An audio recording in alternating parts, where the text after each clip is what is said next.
Welcome to the Learn Psychology series. Today, we dive into the intriguing concepts of attitude and social cognition, focusing on cognitive dissonance and attitude change. Cognitive dissonance. Leon Festinger. The concept of cognitive dissonance was proposed by Leon Festinger. It emphasizes the cognitive component of attitudes. The basic idea is that the cognitive components of an attitude must be consonant. That is, they should logically align with each other. If an individual finds that two cognitions are dissonant, one of them will need to change to restore consonance. For example, consider these two cognitions. Cognition I, pan masala causes mouth cancer, which is fatal. Cognition II, I eat pan masala. Holding these two ideas creates a sense of dissonance. To reduce this dissonance, one would need to change one of these cognitions. In this case, the logical response would be to stop eating pan masala, thus restoring consonance. Festinger and Carlsmith.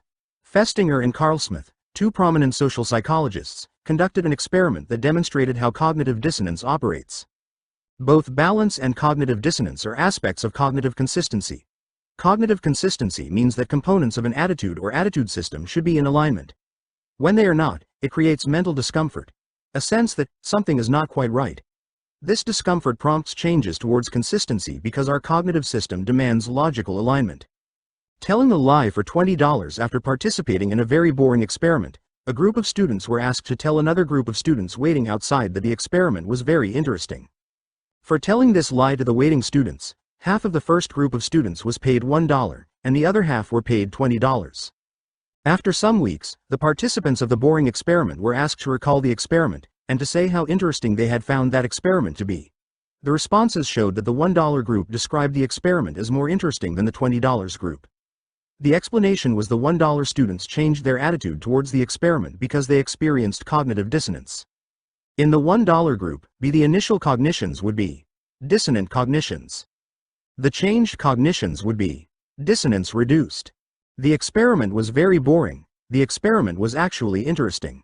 I told the waiting students that it was interesting. Was interesting. I told a lie for only $1. I would not have told a lie for only $1. The $20 group did not experience cognitive dissonance, so they did not change their attitude towards the experiment and rated it as very boring. The cognitions in the $20, no dissonance, group would be: the experiment was very boring. I told the waiting students that it was interesting.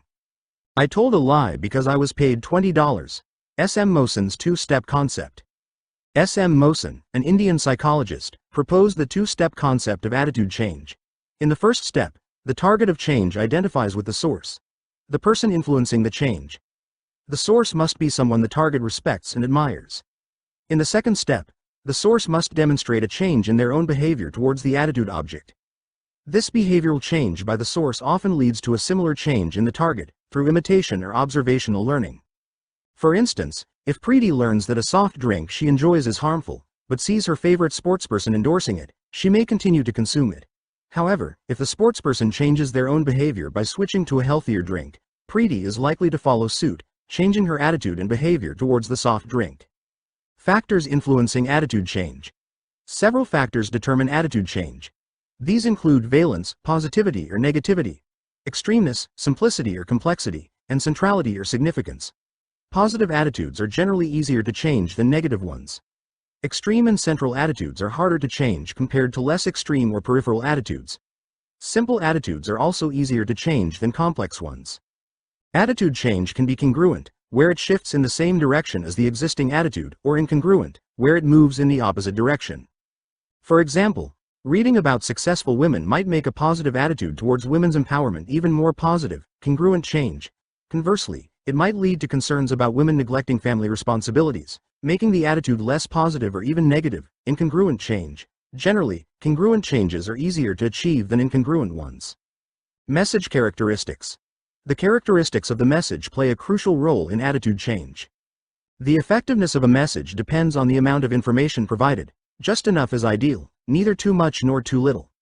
The type of appeal, rational or emotional, also matters.